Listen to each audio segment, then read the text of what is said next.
Two civilizations that once shared monks, trade routes, and wisdom now face each other across disputed borders with guns loaded. What went so catastrophically wrong? For over 1,000 years, China and India weren't just neighbors. They were cultural partners. Buddhist monks walked thousands of dangerous miles between them carrying sacred texts.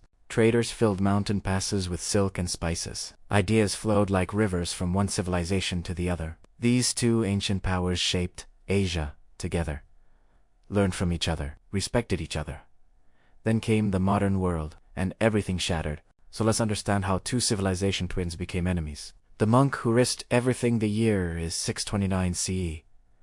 A Chinese monk named Xuanzang is about to do something insane. His emperor has banned all travel outside China. The penalty for defying this order could be death. But Xuanzang doesn't care. He's going to India no matter what.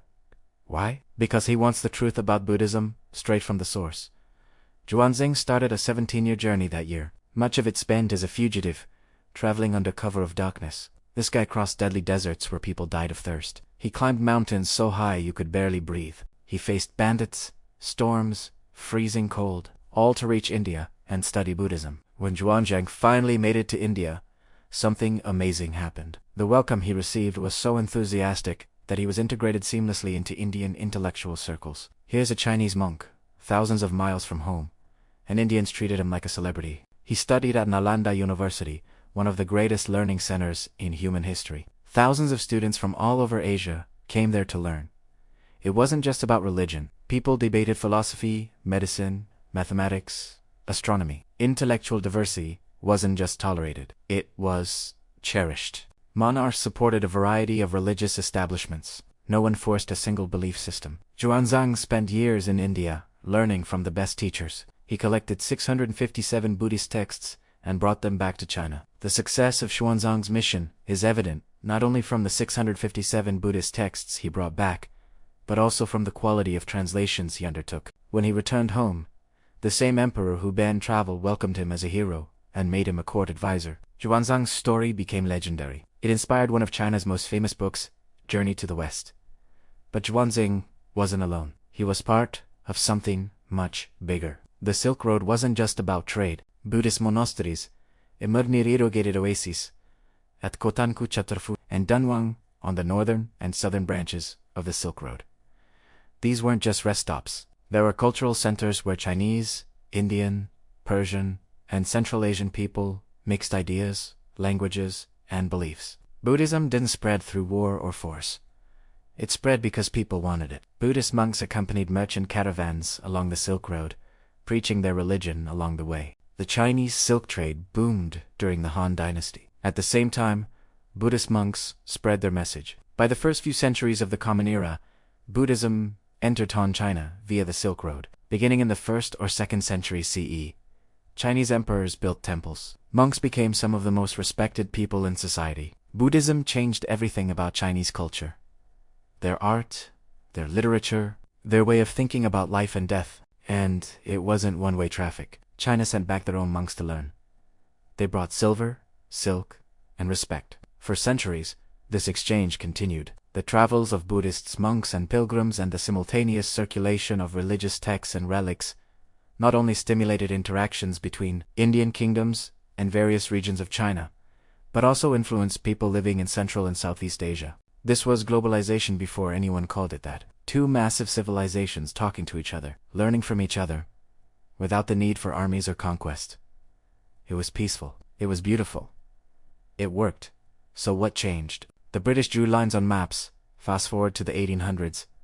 The British have taken over India. They're running the whole subcontinent like it's their personal property. But they have a problem.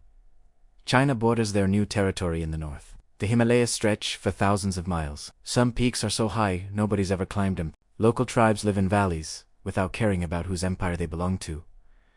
It's complicated. The British decided to make it simple by drawing lines on maps. In 1913 to 1914, British officials called a meeting in Simla. They invited representatives from Tibet and China. The goal: sort out the borders once and for all. The treaty divided Tibet into inner and outer territories, the latter to be controlled by the Tibetan government in Lhasa, under Chinese. It also charted the India-Tibet border, called the McMahon Line.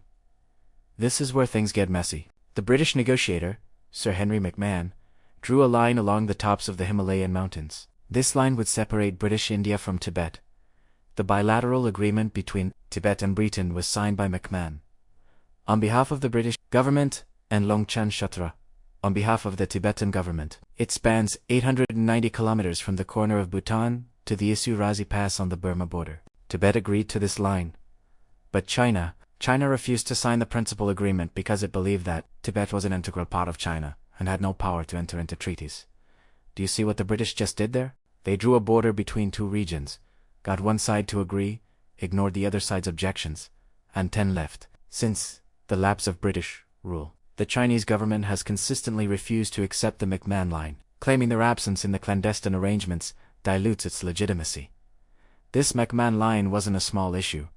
It covered huge territories. Places like Tawang, which is now in India's Arunachal Pradesh state, suddenly became Indian territory, according to British maps. But China never accepted this. They still call it South Tibet.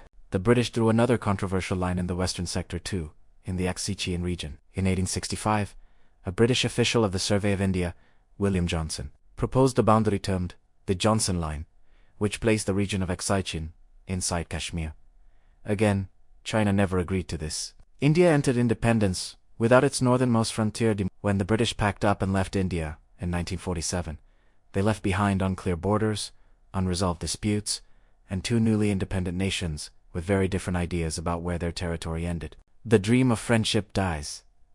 After India gained independence in 1947, Prime Minister Jawaharlal Nehru had a vision. He believed in peaceful coexistence. He thought India and China could be friends, maybe even partners. He promoted something called Hindi Chini Bye Bye, which means Indians and Chinese are brothers. But, behind the scenes, tensions were building. In 1950, China took control of Tibet. After suppressing the buffer state of Tibet, in 1950, Beijing began disputing the border with India at several points. Suddenly, China and India directly shared a border, and they disagreed about where it was. In 1959, things got worse. Tibet erupted in rebellion against Chinese rule. The Dalai Lama, Tibet's spiritual leader, escaped to India. There had been a series of border skirmishes between the two countries after the 1959 Tibetan uprising when India granted asylum to the Dalai Lama. China was furious. They saw India as interfering in their internal affairs. Throughout 1962, small clashes happened along the border. Both sides sent troops to disputed areas. India adopted what they call the forward policy. Basically, they set up military posts in areas China claimed, trying to establish facts on the ground. Then came October 20, 1962. China abandoned all attempts towards a peaceful resolution on October 20, 1962, invading disputed territory along the 3,225-kilometer border in Ladakh and the Northeast Frontier Agency. Chinese troops attacked in two places at once. In the western sector, Axichian, and in the eastern sector, along the McMahon Line. The Indian military wasn't ready. They were outmatched, outmaneuvered, and caught completely by surprise. Indian forces were soundly defeated. 7,000 men were killed or captured, and the lowlands of Assam lay open to the invaders. Chinese forces advanced quickly and decisively. In the east, they pushed about 15 miles past the McMahon Line. In the west, they secured the areas they claimed. India asked the United States and Soviet Union for help, but both were distracted by the Cuban Missile Crisis happening at the exact same time. Just when it looked like China could march deeper into Indian territory, something unexpected happened. On November 20, 1962, China unilaterally declared a ceasefire and simultaneously announced its withdrawal to its pre-war position. China had won the war. They proved their military superiority, but then they stopped and pulled back to where they started. Why? Probably a mix of reasons. Logistical challenges, fear of US intervention, not wanting to actually occupy Indian territory long term, and having made their point. For India, the 1962 war was a national trauma. Nehru's vision of friendship with China died. The defeat humiliated India on the world stage. Trust between the two nations shattered completely. The rivalry goes global. After 1962, India and China maintained what you'd call a cold peace. They didn't fight another full war, but they didn't exactly become friends either. The border remained disputed.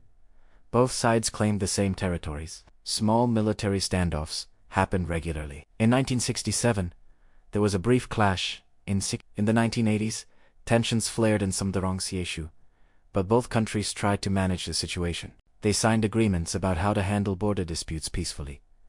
Then the 21st century arrived, and the rivalry transformed into something much bigger than just a border dispute. Today's China-India rivalry isn't just about where the border is, it's about who leads Asia, who influences the world, who gets to write the rules for the future. The dispute is rather a symptom of a much broader geopolitical rivalry between two self-perceived civilization states. As China and India become increasingly prominent geopolitical actors, with more tools and platforms to project power and interact with each other, their rise is introducing new stages of rivalry, from geoeconomic competition to differing positions on global issues. Let's talk numbers. China and India together make up 35% of the world's population. India surpassed China as the world's most populous country in April 2023. According to UN estimates, both have nuclear weapons. Both have massive militaries. Both have fast-growing economies, but they're not equals in power. China's military budget totals $231 billion in 2024, compared to India's $75 billion. China's economy is much larger. China's global influence is stronger. And this is the thing that frustrates India. China remains unwilling to recognize India as a peer and an equal. China basically sees India as a minor player in a game between China and the United States. India sees itself as an independent great power that deserves respect. This difference in how they view each other creates constant friction. The competition is everywhere. The Indian Ocean. China is building ports in Pakistan, Sri Lanka, Bangladesh, and Myanmar. India sees this as encirclement China, surrounding them with strategic bases. China calls it economic development. Pakistan, China, and Pakistan have a deep alliance. China arms Pakistan, builds infrastructure there, and backs Pakistan on Kashmir. This drives India crazy because Pakistan is India's main rival. China's support for Pakistan feels like a direct threat to India, trade, and economy. China is India's largest source of imports. In 2022-23, China remained India's largest source of imports, with its share increasing to 30% from 21% over the past 15 years. India buys Chinese products worth billions, but India has a massive trade deficit with China. Plus, India depends on Chinese components for its manufacturing and even for renewable energy. In 2022, China exported solar cells and modules worth $3.89 billion to India, accounting for approximately 62.6% of India's total solar imports. This creates a weird situation. India sees China as a threat, but India's economy needs Chinese goods. They are rivals and partners at the same time. Global institutions. China blocks India from joining the UN Security Council permanently. China opposes India joining the Nuclear Suppliers Group. China vetoes UN resolutions that India supports. Every time India tries to step up globally, China throws obstacles in the way. Regional influence. India has a low-key policy now, called Act East, to build ties with Southeast Asian countries. China has the Belt and Road Initiative to build infrastructure across Asia. They're both trying to win over the same neighbors. The border dispute never went away. In fact, it keeps getting worse. In 2017, there was a 73-day standoff at Doklam, where India, China, and Bhutan meet. Chinese and Indian troops faced each other for months. Eventually, both sides backed down, but it was tense. Then came 2020, the most serious clash in decades. In the Galwan Valley, Chinese and Indian soldiers fought hand-to-hand combat. No guns, just fists, clubs, and rocks. The 2020 Galwan Valley, classed along the line of actual control, resulted in the fatalities of 20 Indian soldiers and an indeterminate number of Chinese forces. Since then, the two militaries have disengaged in some areas, but remain heavily deployed along the border. The situation is managed, but not resolved. From civilization twins, to cautious neighbors, to outright enemies, to modern rival states, the journey of China and India, 1,000 years of Buddhist monks carrying wisdom across mountains, traders exchanging silk for spices, ideas flowing freely. Then came colonial powers, drawing lines on maps without asking anyone. Then came independence, disputed borders, broken trust, and war. Now we have two nuclear-armed giants competing for influence, resources, and respect. Their story isn't over. The rivalry is only intensifying. If you want to understand the future of Asia and the world, keep your eyes on these two giants. Because whatever happens between China and India will shape the 21st century. If this changed how you see modern geopolitics, hit that like button, and subscribe to Axis Lens for stories that reveal the forces shaping our world. Next one's ready. Don't miss it.